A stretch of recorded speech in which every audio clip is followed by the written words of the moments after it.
With a ground invasion of Israel Defense Forces into Gaza possible any day now, the Israeli government is preparing for a potential influx of war casualties. This underground parking lot converted into a makeshift hospital filled with rows of beds and medical equipment. We managed to fully equip this place.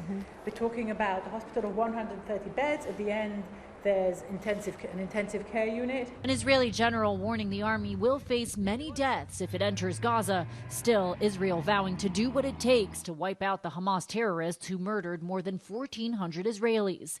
Israel defense troops seen training near the Gaza border. The U.S. and other allies are privately urging Israeli authorities to delay their ground war in Gaza in the hopes the terrorist group will release the more than 200 hostages they're still holding. It's imperative that we work to protect all civilians in this conflict. The value we place on civilian life is the driving force behind our efforts to secure the release of hostages. 2 elderly women were released from Hamas custody on Monday and handed over to the Red Cross, then taken into Israel. 85-year-old Yoshevet Lifshitz speaking alongside her daughter at a hospital, saying she's been through hell after being abducted by Hamas.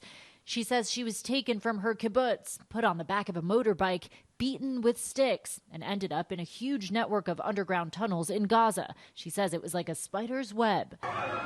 So far, more than 5,000 Palestinians have been killed in Gaza. According to the Hamas-run health ministry, more than 700 Palestinians have been killed in the past day alone, the deadliest day in Gaza since the conflict began. And millions continue to suffer from a lack of food, water, and fuel, particularly hospitals. We've just run out of almost everything. Yesterday, a lot of the times we had very little electricity.